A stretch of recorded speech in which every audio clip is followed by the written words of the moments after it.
Marahan niyang binuksan ang kanyang simpleng baunan, handa ng kumain.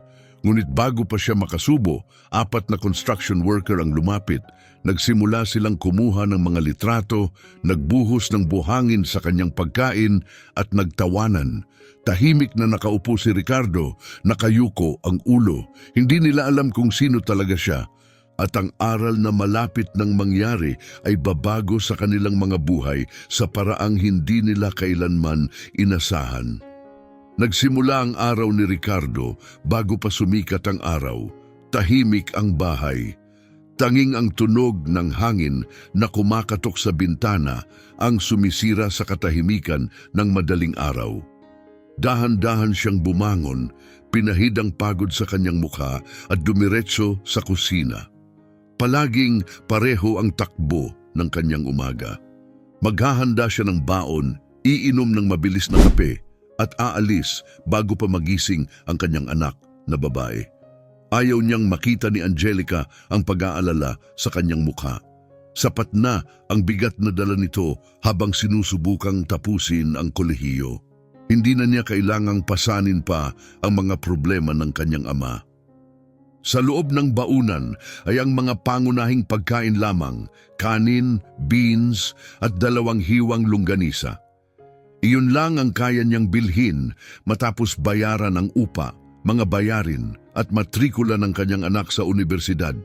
Isinara niya ang gas-gas na aluminum na baunan, inilagay ito sa lumang bag na tela at lumabas ng bahay. Gaya ng dati, puno ang bus na 5:30 ng umaga ng mga pasaherong kalahating gising pa. Dikitan ang mga tao, ang amoy ng pawis na humahalo sa murang pabango ay bumabalot sa hangin. Mahigpit na hawak ang kanyang bag, tumitig si Ricardo sa maruming bintana. Kakagising pa lang ng lungsod, ngunit ramdam na niya ang bigat ng araw. Ang construction site, Palmiras Residential Complex, ay matatagpuan sa timog na bahagi ng lungsod. Isa itong malaking proyekto, may 3 gusali at mga ipinangakong pasilidad tulad ng swimming pool, ihawan at function hall. Bumaba si Ricardo sa bus 2 block ng mas maaga para makapag-unat-unat bago magsimula sa trabaho. Sa gate, bahagya lang siyang tinignan ng gwardiya, tumango lang at pinapasok siya. Unang araw ni Ricardo sa trabaho iyon. Nakuha niya ang trabaho sa pamamagitan ng isang taong nakatrabaho niya noon. Walang aplikasyon, walang interview, kailangan lang nila ng malalakas na braso para magbuhat ng ladrilyo, bakal at semento. At kailangan ni Ricardo ang sahod. Suot niya ang sarili niyang luma at gasgas na helmet at hinanap ang foreman. Kahit maaga pa, abala na ang lugar. Umuugong ang cement mixer, nagsisigawan ang mga manggagawa mula sa iba't ibang palapag at malakas na tugtugan ng musikang pangprobinsya ang umaalingaw-ngaw. Ang foreman ay isang pandak at bilugang lalaki na may ubaning bigote at masungit na ugali. Ikaw si Ricardo, kunin mo yang kariton at magsimulang maghatid ng semento sa 2 palapag. Hanapin mo si Carlos, kung kailangan mo ng tulong, nandoon siya. Tumango si Ricardo at agad na nagtrabaho, mabagal ang oras. Hindi madali ang pag-akyat ng hagdan na may mabibigat na karga, pero mas mabibigat pa ang nagawa niyang trabaho noon. Ang talagang nagpapagod sa kanya ay ang init, ang tirik na araw, ang pawis na tumutulo sa kanyang muka at ang tuyong lalamunan. Pagsapit ng tanghali, umalingaw-ngaw ang sirena. Oras ng tanghalian. Bumaba si Ricardo, naghilamos at naglinis ng kamay sa pansamantalang gripo at naghanap ng mauupuan. Sa isang sulok ng lote, sa ilalim ng malaking puno, may ilang manggagawa nang nagtipon. 6 o 7 lalaki ang nakaupo sa mga kahon, nagkukwentuhan at malakas na nagtatawanan. Nag-alinlangan siya sa kalumapit, iyon lang ang may lilim. Umupo siya ng bahagyang hiwalay sa grupo, sumandal sa puno, binuksan ang bag at inilabas ang baunan. Sa loob ay tulad ng dati, kanin, beans at hiniwang longganisa. Mabigat ang sandali. Hindi na niya kailangang tumingala para maramdaman ang mga matang nakatuon sa kanya. Nang sumulyap siya sa gilid, isang matangkad na lalaki na may suot na baliktad na sombrero at sleeveless shirt ang nakatitig sa kanyang baunan. Sunod ay isang malakas na mapanuyang tawa. "Hoy mga tol, tingnan niyo to. Kita niyo ba ang baon ng matandang to?" Tumingin ang iba, isang mas batang lalaki na ahit ang ulo at may mga tattoo ang tumayo at lumapit. "Yan na ba talaga lahat yan?" Walang sinabi si Ricardo. Tumingin lang siya sa ibaba, mahigpit na hawak ang baunan, ngunit hindi sila tumigil. Ang lalaking may sombrero, si Carlos, malalaman niya kalaunan, ay inilabas ang kanyang cellphone. "Kailangan kong kuhanan ng litrato ito." Ilang beses niyang kinuhanan ng litrato ang baon ni Ricardo, kumislap ang flash. Isa pang manggagawa, isang matabang lalaki na may magaspang na balbas, ang nagsimulang tumahol na parang aso. Aw, mukhang pagkain ng aso yan, pare." Nagtawanan silang lahat, namula ang mukha ni Ricardo. Nanginig ang kanyang mga kamay. Gusto niyang umalis, pero tila hindi gumalaw ang kanyang katawan. Lumuhod si Carlos sa harap niya. "O matanda, wala ka bang mas maayos dyan? Kahit itlog man lang o konting karne?" Huminga ng malalim si Ricardo. Mahina ang kanyang boses, halos parang kinakausap lang ang sarili. "Yan lang ang kaya kong bilhin." Sumabog sa tawa si Carlos. "Oh, kawawa naman. Narinig niyo ba yon? Yan lang ang kaya kong bilhin. Ang cute!" Isang manggagawa na may light blue na polo at salaming nakapatong sa ulo ang sumubok magsalita. "Tigilan mo na siya, Carlos." Ngunit walang bigat ang kanyang mga salita, ingay lang sa paligid. Walang pakialam si Carlos. Nakita niya ang bunton ng pinungbuhangin malapit sa kariton at may masamang ideyang pumasok sa isip niya. Dumampot siya ng isang dakot at bumalik kay Ricardo.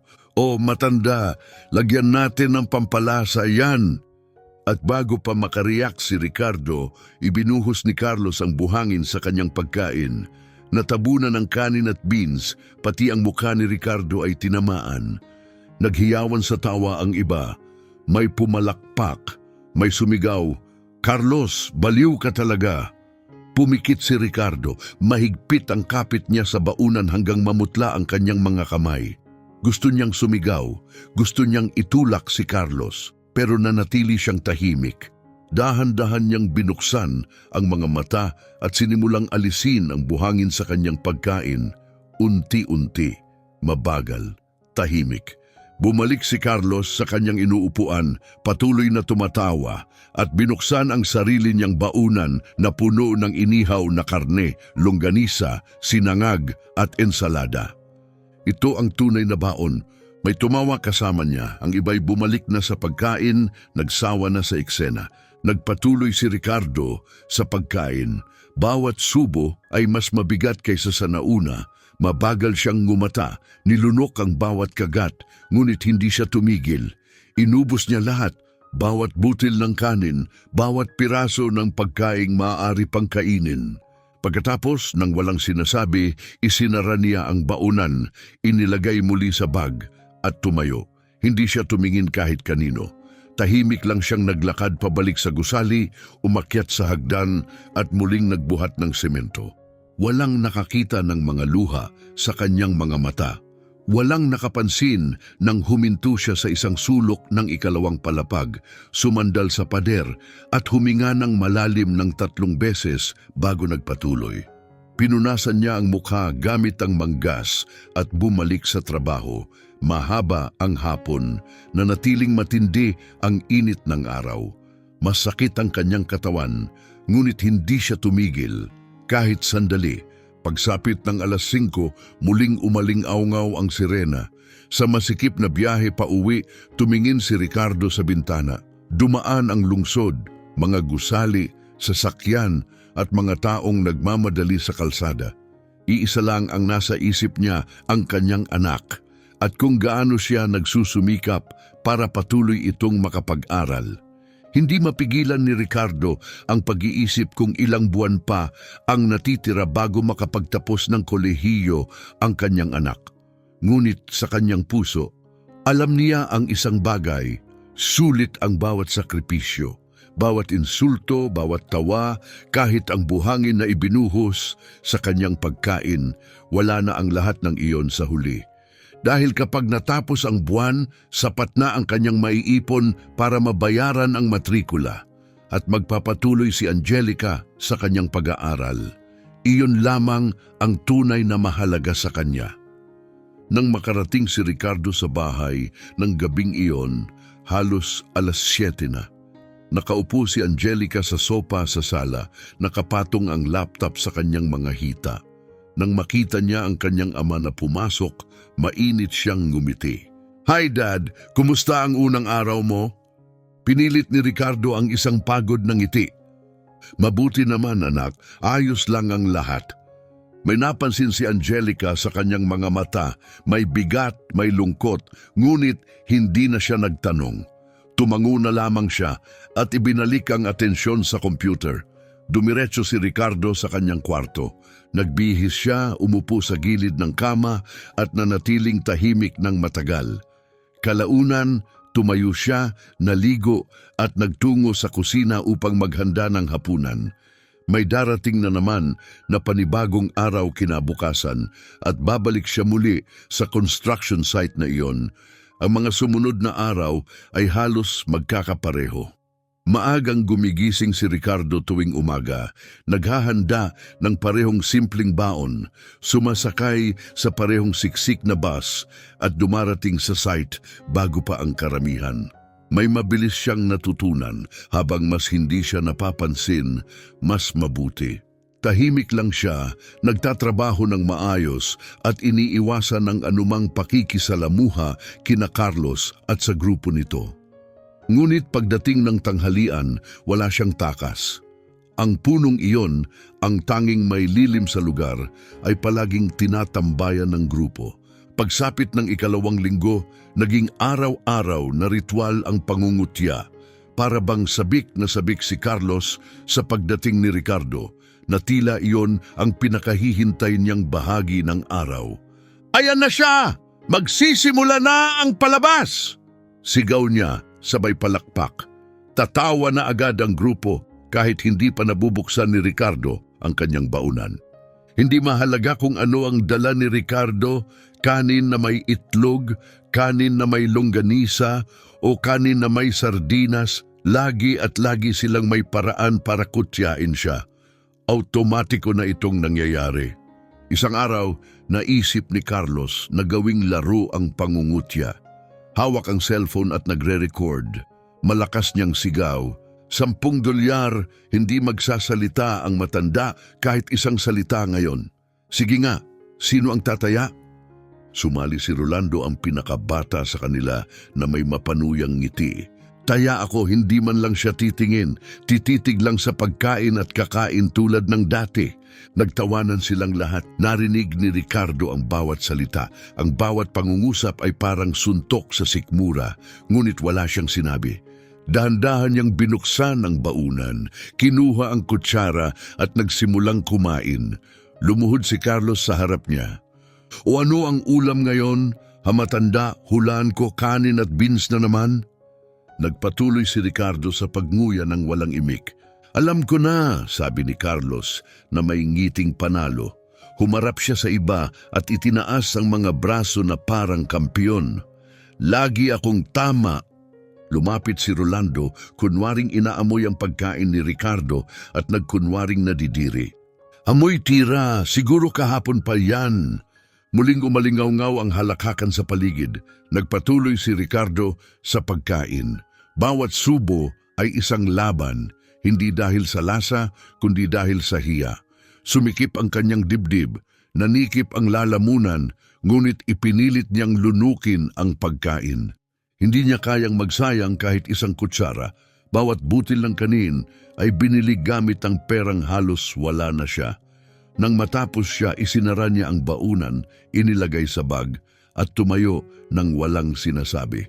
Sumigaw si Carlos mula sa likuran, "Kita tayo bukas, matanda, parehong oras, parehong lugar." Muling nagtawanan ang grupo, ngunit hindi lahat ay natatawa. Medyo malayo, tahimik na nakaupo sa isang kahoy na kahon, naroon si G. Flores, isang veteranong mason na may uban na sa buhok at mga kamay na pinatigas ng maraming taong paggawa. Nakita niya ang lahat mula pa noong unang araw, ngunit ni minsan ay hindi siya sumali sa mga biro. Noong hapong yon, matapos bumalik sa trabaho si Ricardo, tumayo si Flores at lumapit kay Carlos. Iho, itigil mo na ang panggugulo sa taong iyon. Wala naman siyang ginagawang masama sa iyo. Tumingin si Carlos sa kanya na may mapagmataas na ngiti. Talaga? At sino bang humingi ng opinyon mo, matanda? Lumapit pa si Flores, matatag ang boses. Hindi ito opinyon. Sinasabi ko sa iyo ng direkta, duwag ang ginagawa mo. Nagbago ang ihip ng hangin. Tumahimik sina Rolando at ang iba pa. Lahat ay napatingin kay Carlos, hinihintay ang kanyang sagot. Tumayo si Carlos, lumapit kay Flores at nagsalita ng mahina ngunit malinaw para marinig ng lahat. Parang kaibigan ka na rin niya, ah? Ano ang susunod? Sasabay ka na bang kumain at tikman ng nakakaawang baon niya? Pinilit niyang tumawa, ngunit sa pagkakataong ito, walang tumawa kasama niya. Umiling lamang si Flores sa pagkadismaya, tumalikod at naglakad palayo. Sumigaw si Carlos mula sa likuran, "O ayan, umalis ka, umiyak ka na lang sa ibang lugar." Hindi nakita ni Ricardo ang alinman sa mga nangyari. Sa sandaling iyon, nasa ikatlong palapag siya, may buhat na timba ng semento, gaya ng ginagawa niya araw-araw. Kinabukasan sa oras ng tanghalian, may isang hindi inaasahang nangyari. Nang dumating si Ricardo at hanapin ang kanyang karaniwang pwesto sa ilalim ng puno, napansin niyang lumapit si G. Flores. Wala itong sinabi, tumango lamang ng bahagya. Tumango rin si Ricardo pabalik, walang salitang namagitan sa kanila. Ngunit ang simpleng kilos na iyon ay higit pa sa anumang nagawa ng kahit sino sa lugar na iyon para sa kanya. Binuksan niya ang kanyang baunan. Sa loob, gaya ng dati, ay kanin at beans. Ngunit sa pagkakataong ito, may sorpresa, may hiniwang manok na inihanda ni Angelica kagabi. Napatitig si Ricardo sa pagkain, nanikip ang kanyang dibdib. Alam niyang nilaktawan ng kanyang anak ang sarili nitong hapunan para lamang may maiba siyang makain. Ang munting kilos ng pagmamahal na iyon ay may bigat na hindi kayang ilarawan ng mga salita. Hindi nagpahuli si Carlos. "O aba, tingnan niyo naman yan, manok ngayon, sosyal na ang buhay ha." Sabi niya, sabay lingon kay Rolando. "Taya ko tira lang yan, siguradong parang buhangin sa tigas." Huminga ng malalim si Ricardo. Sa unang pagkakataon matapos ang ilang linggo, may naramdaman siyang umakyat mula sa loob, isang pagnanais na magsalita, ipagtanggol ang sarili, ilabas ang lahat ng matagal niyang kinikimkim. Binuksan niya ang bibig, ngunit walang lumabas na salita, nanigas siya. Kaya sa halip muli niyang ibinaba ang ulo at nagsimulang kumain, ngunit nakita ni Flores ang lahat. At sa pagkakataong ito, hindi na siya nanahimik. Kinuha niya ang sarili niyang baunan, lumapit at umupo mismo sa tabi ni Ricardo. Walang sinabi, binuksan niya ang pagkain at tahimik na kumain kasabay niya. Napansin ito ni Carlos at sumimangot, "Ay wow, may samahan na pala ang kapatiran ng mga walang pera." Tumawa siya, ngunit hindi na ito tumalab. Wala na ang dati nitong talas. Maging si Rolando ay napangiti lang ng pilit, halatang hindi sigurado. At ang iba, nanahimik. May isa pang umiwas ng tingin, halatang hindi komportable. Tahimik na tinapos ni Ricardo ang kanyang pagkain at sumulyap kay Flores. Walang sinabi ang matandang lalaki, inabot lamang niya ang balikat ni Ricardo at marahang tinapik. Ang munting kilos na iyon ay nagsalita ng napakarami. Isa itong sandali ng tunay na pagkatao at kabutihan, isang bagay na matagal nang hindi nararanasan ni Ricardo. Pinigil niya ang mga luha. Pagkatapos, tahimik niyang inayos ang baunan, tumayo at bumalik sa trabaho. Ngunit sa pagkakataong ito, may nagbago. Hindi na niya naramdaman ang pagiging hindi nakikita. May nakakita sa kanya. May isang taong nagpakita ng paggalang. At dahil doon, gumaan ng kaunti ang kanyang araw. Kinahapunan, umiikot sa ikalawang palapag ang site engineer na si Eduardo para sa inspeksyon. Siya'y nasa 30 anyos, laging malinis at maayos, may hawak na clipboard at walang bahid ang kanyang helmet. Hindi siya gumagawa ng pisikal na trabaho. Nagbibigay lang ng mga tagubilin at sinusubaybayan ang progreso. Habang dumaraan, napansin niya si Ricardo na nagtatrabaho sa isang pader. Pantay at maayos ang pagkakalapat ng semento. Eksakto ang bawat galaw, walang nasasayang. Huminto si Eduardo at pinanood siya sandali. Pagkatapos tumango siya at nagpatuloy sa paglalakad. Kalaunan ng araw ding iyon, nasa break area si Eduardo at kausap si Carlos tungkol sa mga deadline ng proyekto.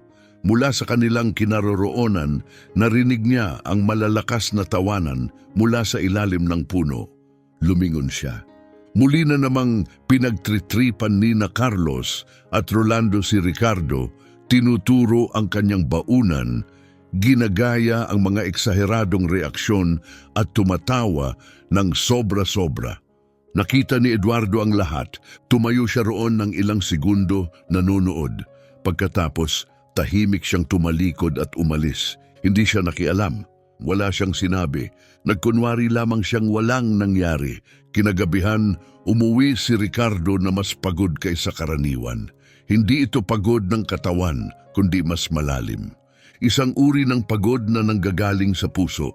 Pagpasok niya, nasa kusina si Angelica at naghahanda ng hapunan. Lumingon ito at binati siya ng masayang ngiti. "Hi Dad, nagluto ako ng pasta ngayong gabi." Ngumiti si Ricardo pabalik kahit may kaunting pilit. "Ang sarap pakinggan, anak. Gutom na gutom ako." Naghugas siya ng kamay, umupo sa mesa at pinanood siyang gumalaw sa kusina. Mahinang humuhuni si Angelica habang hinahalo ang sarsa, abala at masaya. Wala siyang ideya sa lahat ng pinagdaraanan ng kanyang ama. At naisip ni Ricardo, mabuti na rin siguro iyon. Pagkatapos ng hapunan, umupo si Angelica sa sopa na may hawak na kwaderno, abalang gumagawa ng takdang aralin. Dumaan si Ricardo sa likuran niya at sumilip sa kanyang ginagawa. Nakita niya ang mga architectural na sketch, mga blueprint at komplikadong structural diagram. Nagdidisenyo siya ng isang residential building. Huminto si Ricardo. "Pwede ko bang tingnan?" tanong niya. Nagliwanag ang mukha ni Angelica. "Siyempre! Para to sa project namin sa klase, isang sustainable home design. Ipopresent ko sa susunod na linggo." Marahang kinuha ni Ricardo ang kwaderno mula sa kanyang mga kamay. Sinundan niya ng daliri ang mga linya, inaral ang mga sukat at binasa ang mga tala ng mabuti. Pagkatapos, itinuro niya ang isang bahagi ng drawing at sinabi, "Dito, masyadong manipis ang haliging ito. Hindi nito kakayanin ang bigat na inilalagay mo rito. Dapat palakihin mo ang cross-section," kalmadong sabi ni Ricardo habang itinuturo ang haligi. Lumaki ang mga mata ni Angelica sa gulat. "Sandali, talaga? Paano mo nalaman yan?" Iniabot ni Ricardo ang kwaderno na may bahagyang ngiti. "Ay anak, marami kang natututunan sa paglipas ng mga taon." Nakatitig sa kanya si Angelica, halatang nag-iisip. Sinusubukang pagdugtong-dugtungin ang mga piraso, ngunit hindi na siya nagtanong pa. Sa halip, tahimik niyang isinulat ang sinabi ng ama at bumalik sa pag-aayos ng kanyang disenyo.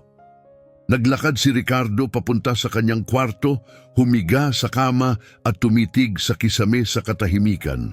Bukas ay isa na namang araw. Parehong rutina, parehong malulupit na biro. Ngunit kakayanin niya dahil wala siyang ibang pagpipilian. Nagsimula ang sumunod na umaga tulad ng dati. Bumangon si Ricardo bago pa sumikat ang araw, inihanda ang karaniwang baon, sumakay sa masikip na bus at dumating sa construction site ng maaga kasabay ng pagbubukang liwayway. Ngunit may kakaiba siyang naramdaman. May hindi pangkaraniwang galaw sa may entrada. May ilang pickup truck na nakaparada.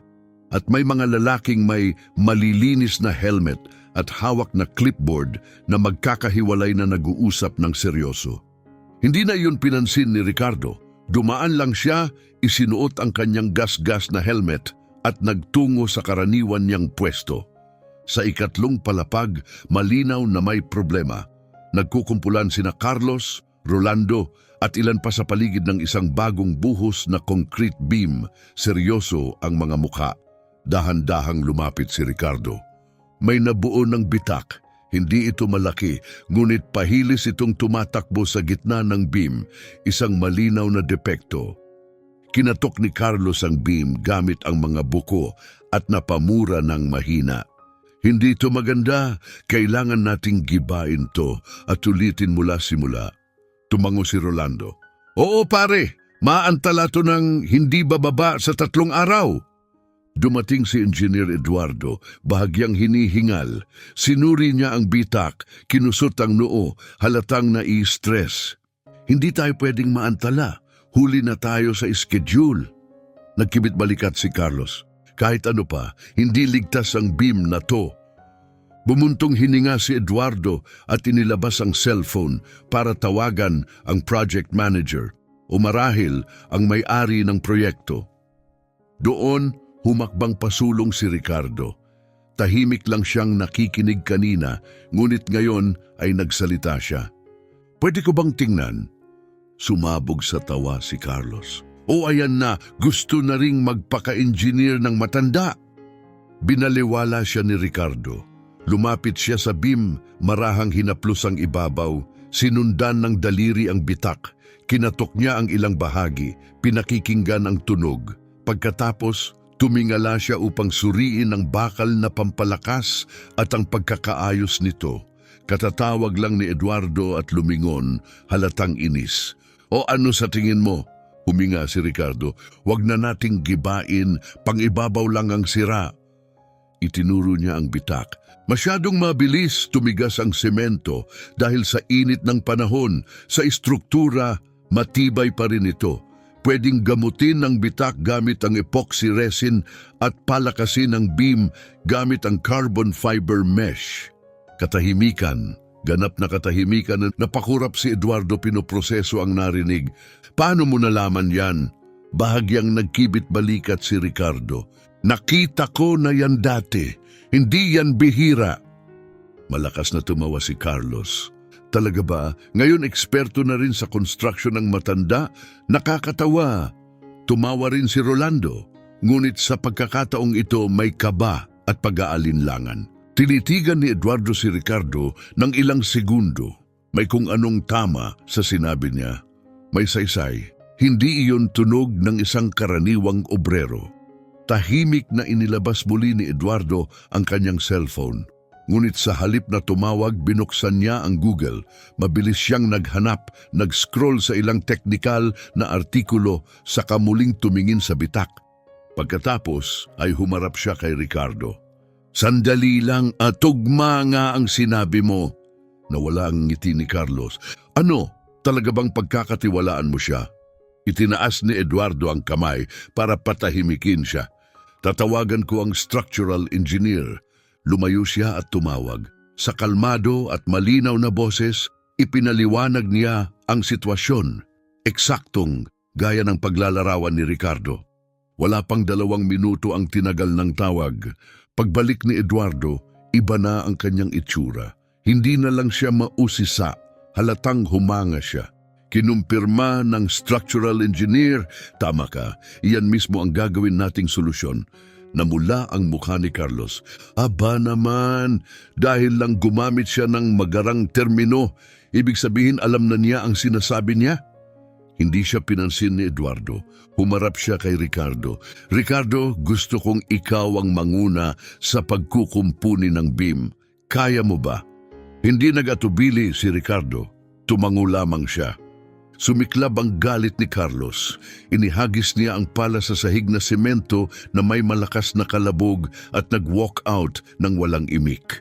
5. Sumunod si Rolando kay Carlos habang ang iba pang manggagawa ay nanatiling nakatayo, nakatitig kay Ricardo. Ang mga mukha nila ay halo ng pagkalito at pagkamausisa.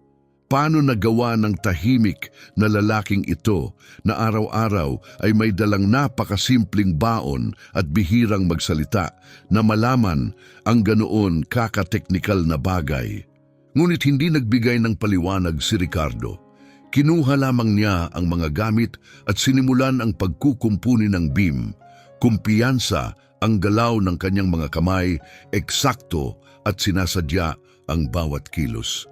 Sa sinumang basta nanonood, mukha lamang siyang isa pang karaniwang obrero. Ngunit sa sinumang may alam sa konstruksyon, iba ang nakikita nila. Mabilis na kumalat ang balita sa buong site. Pagsapit ng tanghali, alam na ng lahat na nailigtas ni Ricardo ang kumpanya mula sa 3 araw na pagkaantala. Ngunit nang maupo siya sa ilalim ng karaniwang puno para kumain, naroon na si Carlos, naghihintay. Sa pagkakataong ito, walang bakas ng biro sa kanyang mukha. Galit lamang. "Oh, akala mo ba sikat ka na ngayon? Sa tingin mo ba magiging bayani ka na rito?" Singhal ni Carlos. Kalmadong binuksan ni Ricardo ang kanyang baunan, kanin, beans at isang maliit na piraso ng giniling na karne. Kinuha niya ang kutsara at nagsimulang kumain ng walang imik. Lumapit pa si Carlos. "Kinausap kita, matanda." Nagpatuloy si Ricardo sa pagnguya, hindi man lang iniaangat ang tingin mula sa pagkain. Si G. Flores na nakaupo sa dikalayuan ay tumayo at nagsimulang lumapit. Ngunit bago pa siya makarating, hinawakan ni Rolando ang braso ni Carlos. "Tama na pare, nagdesisyon na ang engineer. Tapos na yon." Biglang hinila ni Carlos ang kanyang braso. "Hindi pwede, ang taong to nagpapanggap na mas magaling kaysa sa akin." Sa bugso ng galit, dinampot ni Carlos ang isang piraso ng basag na ladrilyo sa lupa at inihagis patungo sa baunan ni Ricardo. Sumablay, bahagya lang, ngunit sapat para magpaangat ng ulap ng alikabok. Huminto si Ricardo sa pagkain. Dahan-dahan niyang itinaas ang ulo at tumingin ng diretso sa mga mata ni Carlos sa unang pagkakataon kailanman. Mabigat ang katahimikan. Hindi sinasadya, umatras ng isang hakbang si Carlos. May kakaibang lakas sa mga mata ni Ricardo. Ngunit hindi ito galit at hindi rin takot. Mas malalim pa rito, isang pagod na nagmumula sa matagal na pagbubuhat ng sobra-sobrang pasanin. Isang tahimik na pagtitiis na wala nang kailangang patunayan. Walang sinabi si Ricardo kahit isang salita. Tahimik lamang siyang bumalik sa pagkain, mabagal na kumakain na parang walang nangyari. Kinahapunan, 3 makintab na itim na pickup truck ang pumasok sa site. 4 na lalaking naka-Amerikana ang bumaba, masyadong malinis ang mga sapatos para sa isang construction site. Pinangungunahan sila ng isang matandang lalaki na may pilak na buhok, makinang na salamin at tindig ng isang taong sanay igalang. Mahigpit niyang kinamayan si Engineer Eduardo. Siya si Dr. Mario Moreira, ang may-ari ng buong kumpanya. Sinimulang ipaliwanag ni Eduardo ang nangyaring insidente kanina tungkol sa nabitak na beam, kung paano ito nakita at naayos bago pa magdulot ng pagkaantala. Nakinig si Mario ng mabuti, ang matatalim na matay hindi inaalis kay Eduardo. "At sino ang nakatuklas nito?" tanong niya. Nag-alinlangan si Eduardo. "Isa sa mga manggagawa po, sir. Ang pangalan niya ay Ricardo." Tumaas ang kilay ni Mario. "Isang manggagawa?" "Opo, sir, pero nagpakita siya ng kakaibang lalim ng kaalaman sa structural repair." Sandaling natahimik si Mario, nag-isip, gusto ko siyang makilala. Lumingon si Eduardo sa isang assistant at inutusan itong hanapin si Ricardo. Habang naghihintay, inalis ni Mario ang kanyang salamin at dahan-dahang pinunasan ito gamit ang puting panyo. Isa siyang lalaking nagsimula sa wala at itinayo ang kanyang kumpanya mula sa umpisa. May matalas siyang pakiramdam sa mga tao. At may isang bagay sa kwentong ito na hindi ganap na nagkakatugma. Ilang minuto ang lumipas bago dumating si Ricardo, hawak ang helmet, may mantsa ng semento ang damit at basa pa ng pawis ang mukha. Lumapit si Mario at iniabot ang kamay. Ikaw si Ricardo, tama? Ikinagagalak kitang makilala. Ako si Mario Moreira, ang may-ari ng kumpanyang ito. Mahigpit ang naging kamayan. Ikinagagalak ko rin po, sir. Ngumiti si Mario. Sinabi sa akin na nailigtas mo ang schedule ko ngayong araw. Yumuko ng bahagya si Ricardo. May iminungkahi lang po ako, sir. Bahagyang itinagilid ni Mario ang ulo. Isang teknikal na mungkahi. Nais kong malaman saan mo natutunan ang tungkol sa epoxy injection at carbon fiber reinforcement. Huminga ng malalim si Ricardo. Alam niyang darating ang tanong na iyon. Marami na po akong napagtrabahuhang site, sir. May mga natututunan po sa pagdaan ng panahon. Hindi lubusang kumbinsido si Mario, ngunit hinayaan niya muna. Kung ganoon, mahusay ang ginawa mo. Lumagda siya sa ilang dokumento at tumalikod upang bumalik sa kanyang sasakyan. Ngunit bago siya tuluyang sumakay, tumingin siya kay Eduardo. Ipadala mo sa akin ang file ni Ricardo. Gusto kong malaman ang higit patungkol sa kanyang pinanggalingan. Tumango si Eduardo. Sumakay si Mario sa sasakyan, ngunit patuloy na nakatanaw mula sa bintana habang umaalis sila. Nakita niya si Ricardo na naglalakad pabalik sa site, mabagal ang hakbang, mabigat ang balikat. May kung anong kakaiba sa kanya, isang bagay na hindi ganap na umaakma. Kinagabihan, mas maaga kaysa karaniwan ang uwi ni Ricardo. Nasa sala si Angelica, nakabukas ang mga libro, abalang gumagawa ng isa na namang takdang aralin. Tumingala siya at ngumiti ng mainit nang makita ang ama. Hi Dad, maaga kang nakauwi ngayon. Nagbigay si Ricardo ng bahagyang ngiti. Oh, nakauwi ako ng mas maaga ng kaunti ngayon. Wala na siyang idinagdag pa, tahimik siyang nagtungo sa kwarto. Hinubad niya ang maalikabok at basang-basa sa pawis na kamiseta at umupo sa gilid ng kama. Hindi siya gumalaw, naupo lamang siya roon, nakatitig sa pader, malalim ang iniisip. Makalipas ang ilang minuto, binuksan niya ang drawer ng mesa sa tabi ng kama. Sa ilalim ng ilang lumang damit, may isang luma at plastic na folder. Naninilaw na ang mga gilid dahil sa tagal ng panahon. Maingat niya itong binuksan. Sa loob ay mga dokumento mula sa ibang buhay, mga sertipiko, diploma at mga profesional na lisensya. May isa siyang hinugot at tinitigan ng mabuti. Isa itong lisensya mula sa CREA, ang Regional Council of Engineering and Agronomy. Nandoon ang kanyang pangalan, Ricardo Mario Santos, Construction Technician, aktibong rehistro. Ang larawang nakakabit ay larawan ng mas batang bersyon niya. Maitim pa ang buhok, makinis ang mukha, wala pa ang malalalim na guhit na ngayon ay bakas na bakas na. Matagal na nakatitig si Ricardo sa litrato. Sino ba ang taong iyon? Para siyang isang estranghero.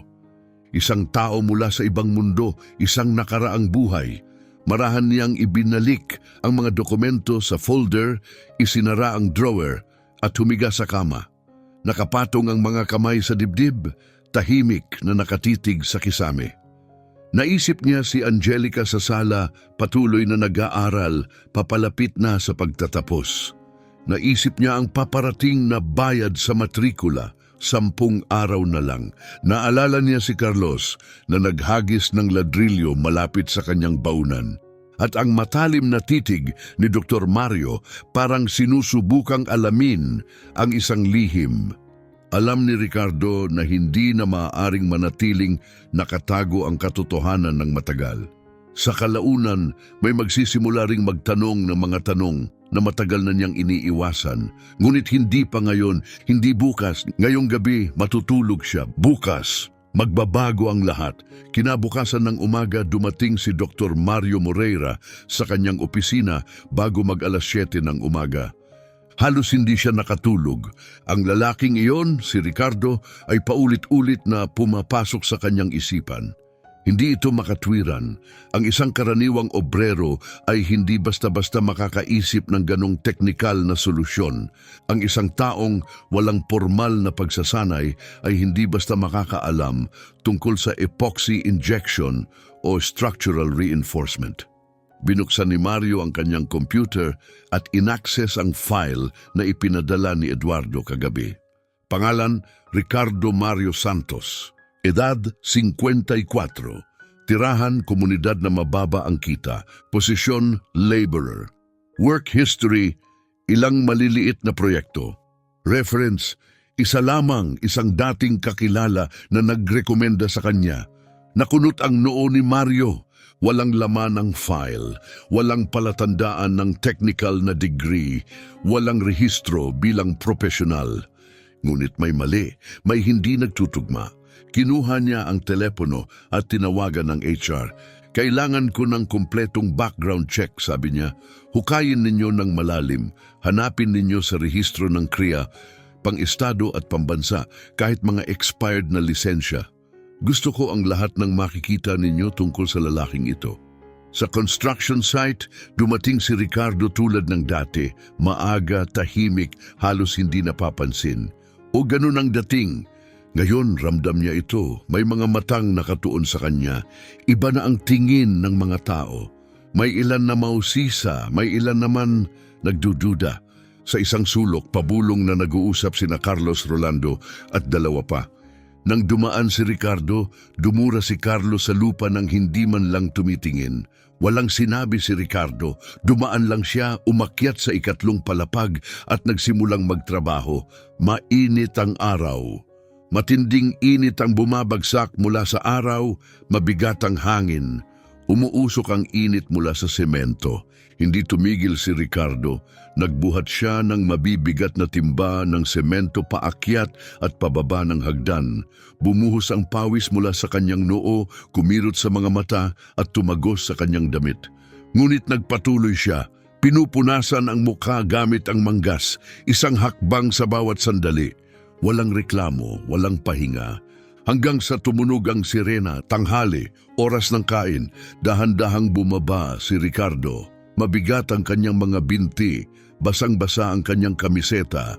Alam niyang may mangyayari. Matapos ang lahat ng nangyari kahapon, hindi basta-basta bibitaw si Carlos. Pero kailangan niyang kumain. Kailangan niya ng lakas para tapusin ang araw.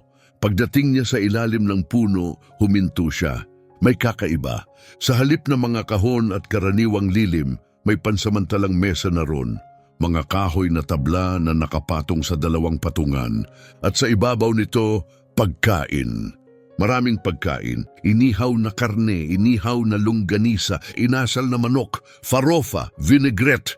May mga bote pa ng soft drinks na nakahilera sa tabi ng pagkain. Mukha itong isang pagdiriwang, isang ganap na handaan.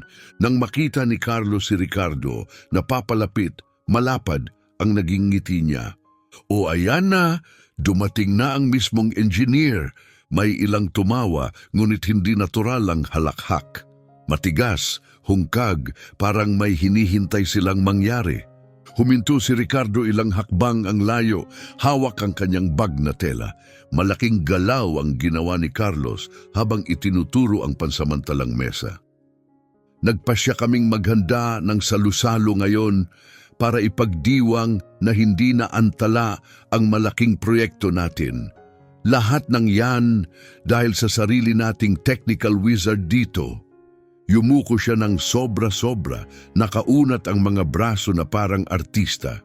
Halika na Ricardo, umupo ka, makikain ka sa amin. Natawa si Rolando ng pilit, ngunit kakaiba ang pakiramdam ng paligid. Pilit ang tawa. Masyadong mapanuri ang mga tingin. Hindi gumalaw si Ricardo. Nagpatuloy si Carlos. Mas lalo pang itinutulak ang sitwasyon. Ano? Ayaw mong sumali sa handaan? Mas gusto mo pa rin ba yung espesyal mong munting ulam? Lumapit pa siya, nakatitig sa bag ni Ricardo. Sige na, tingnan natin kung ano ang inihanda ng chef para sa iyo ngayon. Mahigpit na hinawakan ni Ricardo ang bag. Inabot yun ni Carlos. Silipin ko lang, pare. Nag-iba na ang tono niya, wala nang biro. Puro puwersa na, puro banta. Sa sandaling iyon, bumalik si G. Flores. Galing siya sa banyo at ngayon ay nakita ang nangyayari. Binilisan niya ang lakad. Carlos, tigilan mo na siya. Hindi man lang lumingon si Carlos. Makialam ka sa sarili mong buhay, matanda. Lumapit pa si Flores, matatag ang boses. Sabi ko, tigilan mo siya. Humarap na ngayon si Carlos, iritado. At sinabi kong huwag kang makialam. Kung ayaw mong ikaw ang sumunod. Bumigat ang hangin, tumayo si Rolando, tumayo rin ang dalawa pang manggagawa, kumulo ang tensyon. Nararamdaman ni Ricardo ang papalapit na pagsabog. Huminga siya ng malalim at nagsalita, mahina ngunit matatag ang boses. Ayos lang po, G. Flores, hayaan na. Nag-alinlangan si Flores, halatang nababalisa. Ricardo! Dahan-dahang umiling si Ricardo. Pakiusap! Hayaan na! Napaatras si Flores bagaman labag sa loob. Ngumisi si Carlos. Kita mo, alam pa nga niya kung saan ang lugar niya. Kalmadong binuksan ni Ricardo ang bag, inilabas ang baunan at naglakad papunta sa puno. Malayo sa mesa, malayo sa iba. Umupo siya sa lupa, nakasandal sa puno at binuksan ang takip. Sa loob, kanin, beans, at 2 nilagang itlog. Kinuha niya ang kutsara at tahimik na nagsimulang kumain. Ngunit hindi pa tapos si Carlos. Bitbit ang sarili niyang baunan na puno ng inihaw na karne at farofa. Lumapit siya at umupo mismo sa tabi ni Ricardo, masyadong malapit. Alam mo, Ricardo, panimula niya, mapanuyang tono, kahapon ang dami mong ideya, nagsosolusyon, pinupuri ng boss. Tapos ngayon, heto ka ulit kumakain ng dati mong tira-tira. Nakakatawa, di ba? Hindi sumagot si Ricardo. Nakatuon pa rin ang tingin sa pagkain, mabagal ang pagnguya. Nagpatuloy si Carlos. Alam mo kung ano sa tingin ko? Nagkataon lang yon, tsamba. May nasabi kang parang matalino pakinggan, pero sa totoo lang, wala ka. Isa ka lang ulit sa napakaraming mukha sa site na to. Tumayo siya, ngunit bago tuluyang umalis, gumawa pa siya ng isang bagay. Sinipa niya ang gilid ng baunan ni Ricardo. Hindi sapat para matumba, ngunit sapat para tumilapon ang ilang butil ng kanin sa lupa. Pumikit si Ricardo. Mahigpit ang kapit ng kanyang kamay sa kutsara. Nanginginig siya. Sumugod sana si Flores, ngunit itinaas ni Ricardo ang kamay para pigilan siya. Humalakhak si Carlos at bumalik sa mesa. Ayan, matanda, manatili ka riyan sa munting sulok mo. Doon ka lang nararapat. Sa pagkakataong ito, walang tumawa. Kahit si Rolando, may nagbago sa paligid. Iba na ang pakiramdam. Tinapos ni Ricardo ang natitirang pagkain, isinara ang baunan, inilagay muli sa bag at tumayo. Habang naglalakad siya pabalik sa gusali, isang itim na pickup truck ang pumasok sa site. Bumalik si Dr. Mario Moreira at hindi siya nag-iisa. May isang lalaking naka-Amerikana na bumaba sa tabi niya, may hawak na leather briefcase. Diretso silang nagtungo sa pansamantalang opisina ng site. Tinawag nila si Engineer Eduardo. Nakita ni Ricardo ang lahat mula sa malayo, ngunit hindi na niya ito pinag-isipan. Umakyat siya sa 2 palapag at bumalik sa trabaho. Makalipas ang humigit kumulang 30 minuto, lumitaw si Eduardo sa itaas.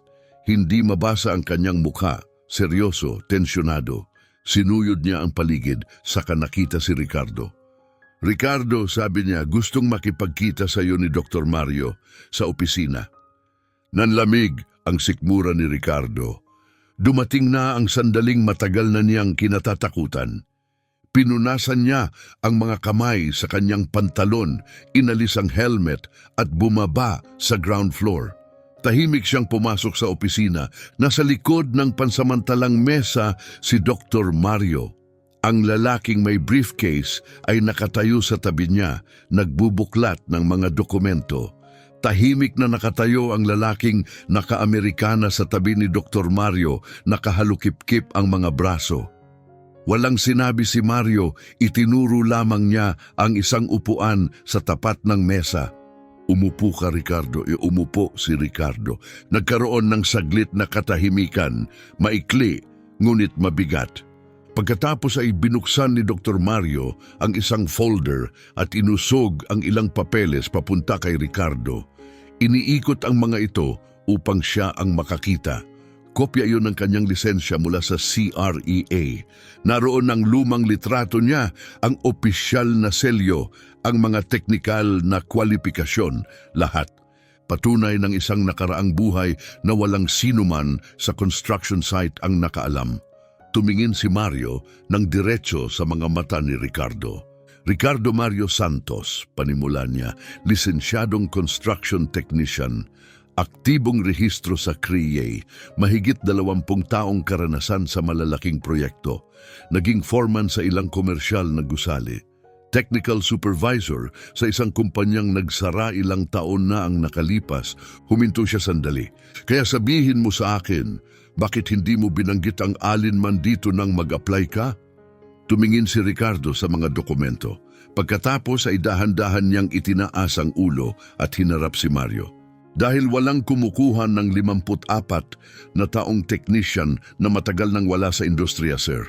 Pero laging may puwang para sa isa pang obrero. Sumandal si Dr. Mario sa kanyang upuan, hindi mabasa ang ekspresyon. Alam mo ba kung gaano karaming talento ang nasasayang? Isang taong tulad mo, naghuhukay gamit ang pala imbes na namumuno. Muling ibinaba ni Ricardo ang kanyang mga mata.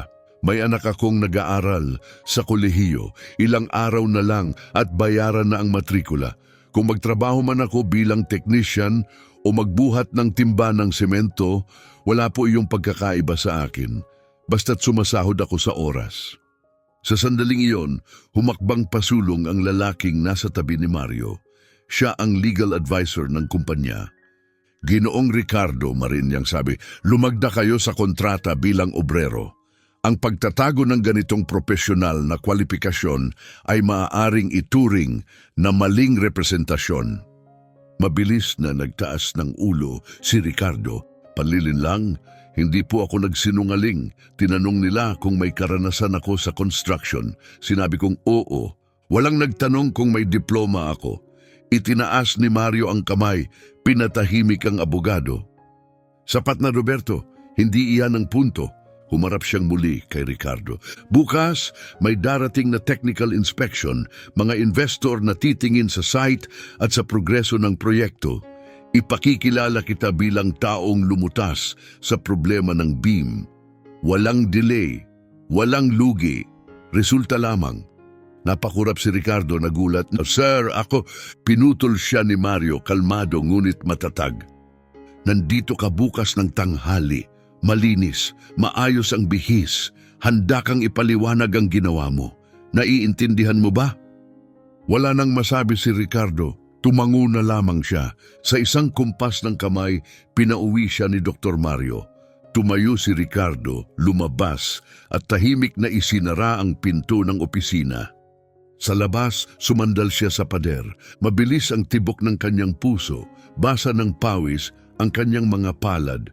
Bukas, lalabas ang lahat, malalaman ng lahat. Kasama na si Carlos. Nang gabing iyon, hindi nakatulog si Ricardo. Pabalik-balik siya sa kama, nakatitig sa kisame. Diniinan siya ng dilim. Mabilis ang takbo ng kanyang isipan. Wala nang pagtatago. Bukas, magbabago ang lahat. Pagsapit ng 5:00 ng umaga, gising na siya bago pa tumunog ang alarm. Bumangon siya, pumasok sa banyo at tumingin sa salamin. Mukha siyang pagod. May maiitim na bilog sa ilalim ng mga mata. Hindi pantay ang tubo ng balbas. Binuksan niya ang shower at tumayo sa ilalim ng malamig na tubig. Mas matagal kaysa karaniwan. Kailangan niyang magising. Kailangan niyang maging handa. Paglabas niya sa hallway, nagulat siya. Gising na si Angelica at nasa kusina. Hindi siya kailanman nagigising ng ganito kaaga. "Dad," mahina niyang sabi, "ayos ka lang ba?" Pinilit ni Ricardo ang isang ngiti. "Ayos lang ako, anak." Tiningnan siya ni Angelica ng may pag-aalala. "Gising ka buong gabi, hindi ka ba nakatulog?" Iniabot niya ang isang tasa ng kape. "Gusto kitang maabutan bago ka umalis, parang may bumabagabag sa'yo." Umupo si Ricardo sa mesa at uminom. Malakas ang kape, eksakto sa gusto niya. Umupo si Angelica sa tapat niya, sinusuri ang kanyang mukha. "May nangyari ba sa trabaho?" tanong niya.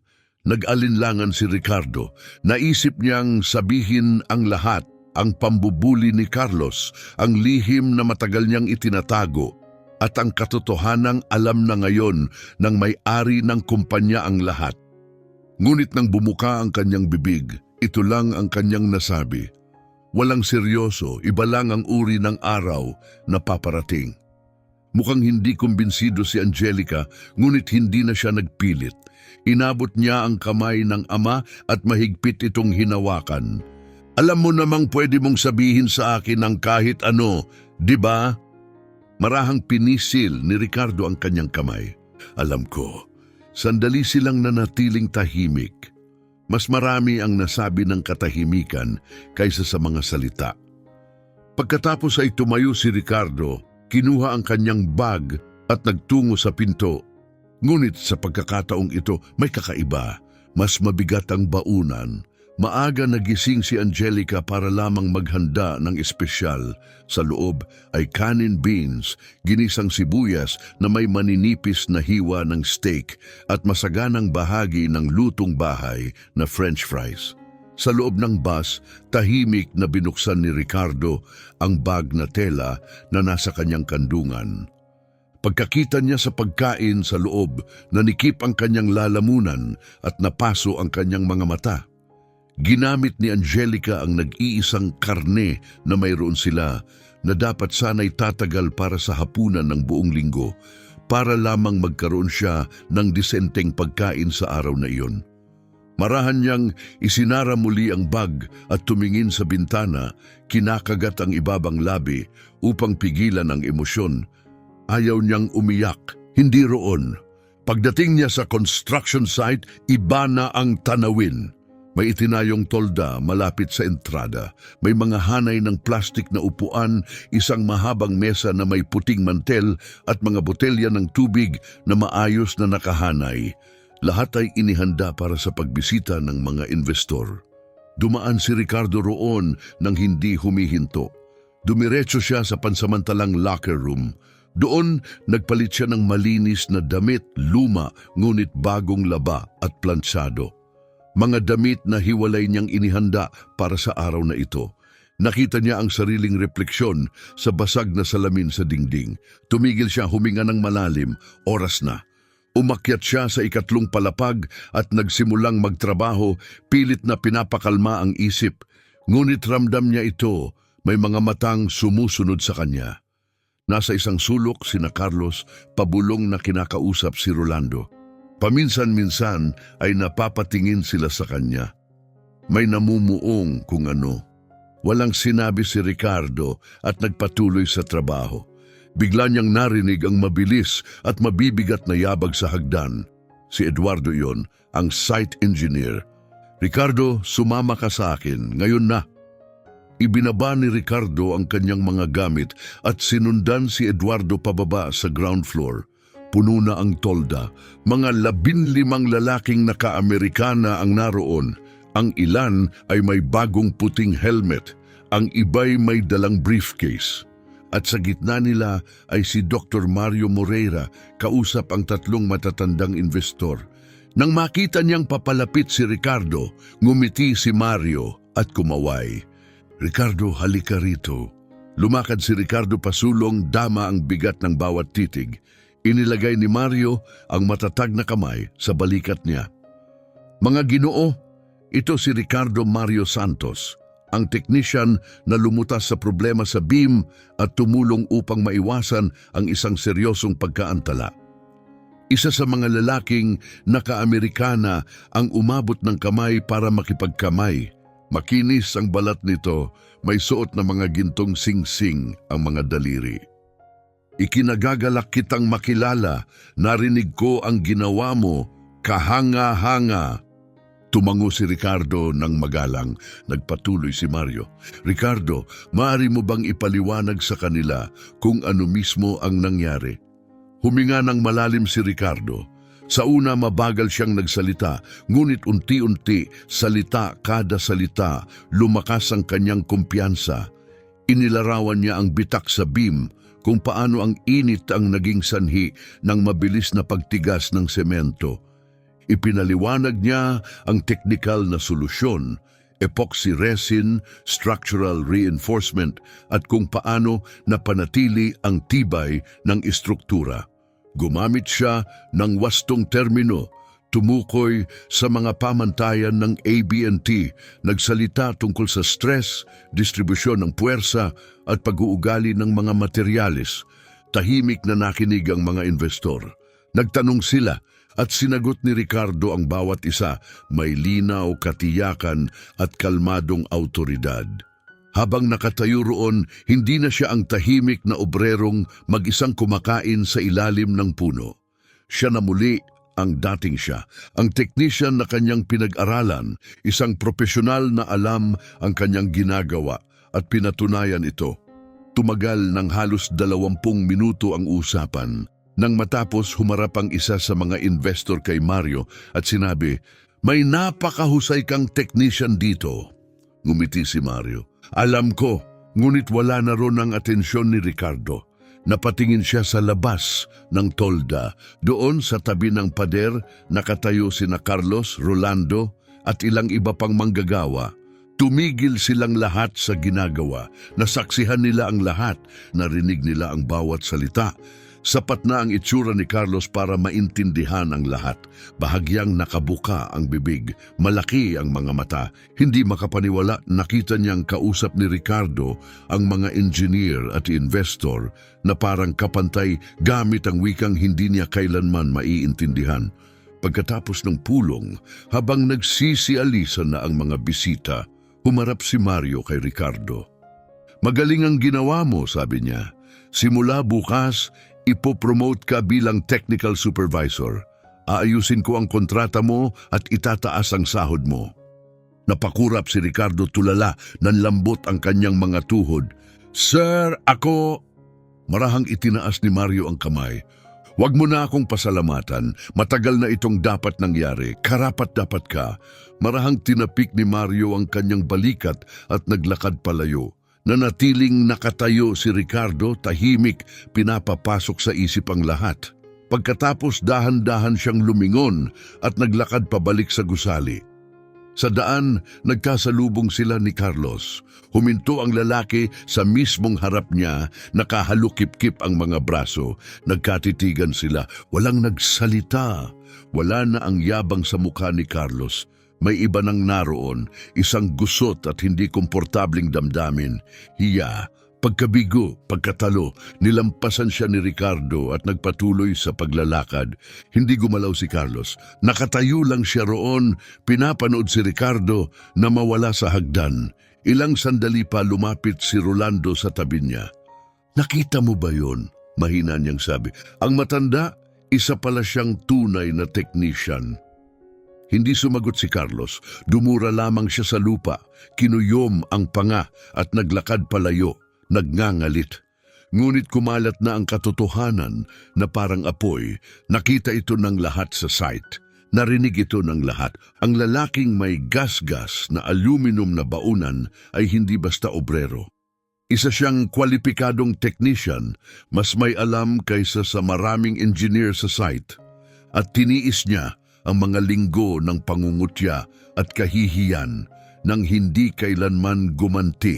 Pagsapit ng tanghalian, kumalat na ang balita sa buong construction site. Nang kunin ni Ricardo ang kanyang baunan, hindi na siya nagtungo sa punong dati niyang inuupuan.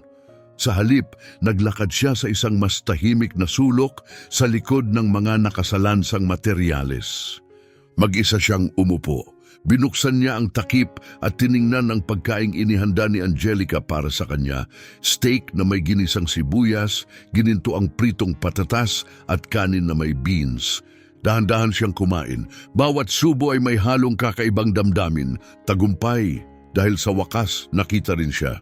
Lungkot dahil sa lahat ng kinailangan niyang tiisin para makarating doon.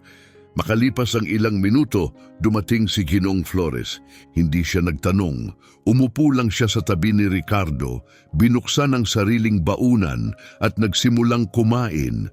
Tahimik sila sa una, ngunit hindi na ito ang dating katahimikan. Mas magaan, mas pamilyar, mas makatao.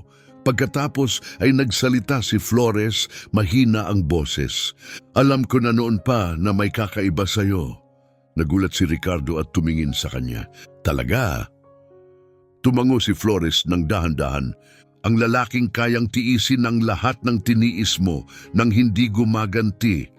Siya'y duwag o siya'y isang taong may karunungan at hindi kita kailanman nakitang duwag. Marahang ngumiti si Ricardo. Salamat sa pagtatanggol sa akin. Nagkibit balikat si Flores. Wala akong ginawang espesyal. Ginawa ko lang ang tama. Nagpatuloy silang kumain, wala nang ibang salita. Ngunit nagbago na ang katahimikan sa pagitan nila. Hindi na ito malungkot, isa na itong uri ng samahan. Sa kabilang dulo ng site sa ilalim ng puno, mag-isang nakaupo si Carlos. Umalis na sina Rolando at ang iba. Walang kumakausap sa kanya. Nakatitig si Carlos sa hindi pa nagagalaw na pagkain. Nanikip ang kanyang lalamunan. Nasa harap niya ang pagkain, ngunit hindi niya magawang kumain. Ilang linggo niyang kinutya ang isang lalaking mas may kaalaman, mas may dangal at mas may puso kaysa sa kanya. Pinagtawanan niya ito, kinunan ng video, pinahiya sa harap ng iba. At ngayon, alam na ng lahat. Nakita nila si Ricardo kung sino talaga siya. At nakita rin nila si Carlos kung ano talaga siya. Kinahapunan, iba na ang galaw ni Ricardo sa site. Hindi na siya basta bricklayer, siya na ang supervisor. Lumalapit sa kanya si Eduardo para sa mga technical na tanong. Ang ibang manggagawa ay humihingi ng gabay. At sinasagot ni Ricardo ang lahat ng malinaw, kalmado at may pasensya. Itinutuwid niya ang mga mali, ipinapaliwanag ang mga konsepto, nagbibigay ng payo. At sa unang pagkakataon, matapos ang matagal na panahon, muli niyang naramdaman ang pagiging kapaki-pakinabang. Parang muli siyang may lugar sa mundo. Nang tumunog ang sirena ng 5:00, bumaba si Ricardo sa hagdan, nagpalit ng damit at nagtungo sa hintayan ng bus. Habang tumatawid sa bakuran, may tumawag mula sa likuran. Ricardo! Lumingon siya, si Eduardo iyon. Simula bukas, opisyal ka nang magsisimula bilang technical supervisor, sabi ni Eduardo na may ngiti. Pumasok ka na lang bandang 8:00 at hindi mo na kailangang magdala ng baunan.